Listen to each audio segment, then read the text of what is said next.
Olha, foi a parte mais difícil, foi a convivência mesmo. Por quê? Igual você falou, como que era antes da pandemia, antes da gente fazer essa viagem? Era assim, ó, eu saí de casa às 7 horas da manhã, voltava às 5:30 da tarde, mas eu almoçava em casa, mas assim, pouco tempo. E aí estava tudo bem. E ele também tinha os horários dele de trabalhar, estava tudo bem. Agora na viagem. Teve lugar que a gente ficou e a gente dormia no mesmo quarto. Todo mundo?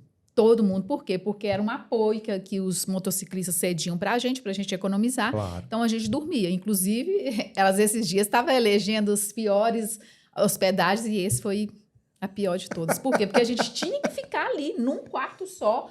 Tinha uma cama de casal e aglomerava os colchão lá e dormia todo mundo junto. Inclusive, Então, imagina a situação. 24 horas, só não conversava a hora que estava dormindo, porque o resto era o tempo todo ali. Era para fazer comida, era para gravar vídeo, era para pilotar, era tudo. A gente está junto o tempo todo.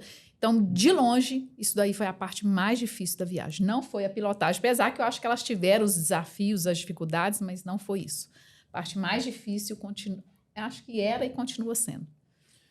Agora, uma coisa, Ângelo, a nossa viagem foi uma viagem para dentro de nós mesmos. Uhum. Né? A nossa viagem foi conhecer melhor a nossa família, porque eu não conhecia minhas filhas e as minhas filhas não me conheciam. Olha aí. Então, quanto mais a gente viajava, quanto mais a gente andava de moto, mais a gente se conhecia, mais a gente brigava, mais a gente pedia perdão, mais a gente tinha humildade para reconhecer o erro um do outro, né? Então, a gente foi meio que se ajustando em família, porque toda aquela rebeldia, e se as pessoas vão ver isso nos vídeos, né? Que tem brigas, né? Às vezes elas até xingavam também, né? Porque é estressante. Porque elas eram iniciantes.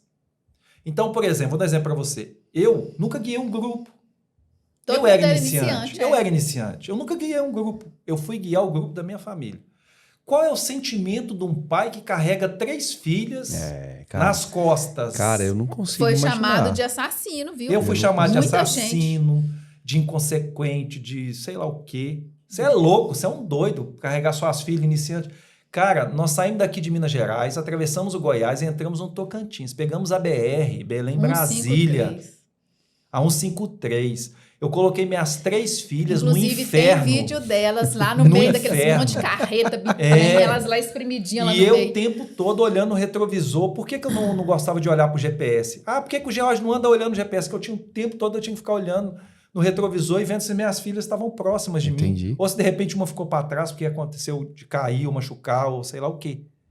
E nessa Belém, Brasília, que foi um dos maiores perrengues que a gente passou, porque uma das minhas filhas não conseguiu ultrapassar uma carreta bitrem.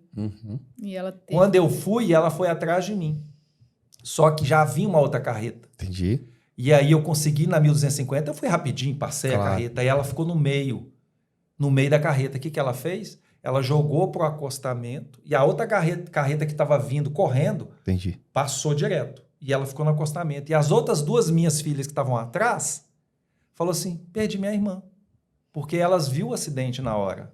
Viu, como diz, já viu o perrengue da viagem, né? Já viu a tragédia, né? No perrengue. Mas ela pensou muito rápido. Minha filha foi muito rápida. E eu Essa acho Ellen, que a foi a carreta Ellen. não viu ela. A Se Ellen tivesse foi visto... muito, mas assim, foi uma coisa de Deus, um livramento, sabe? Aí daí em diante que eu comecei a ficar preocupado. Aí, inclusive, eu desenvolvi um toxicólogo aqui, eu acho que tem a ver com a viagem, sabe? Que doeu a viagem toda. De ficar olhando. O tempo todo ficando... Aqui, ó, isso aqui em mim dói até hoje, porque eu ficava no retrovisor assim, ó, o tempo todo, ó. Estrada, retrovisor. Estrada, retrovisor. Então, eu desenvolvi um toxicólogo, não sei, eu não consigo.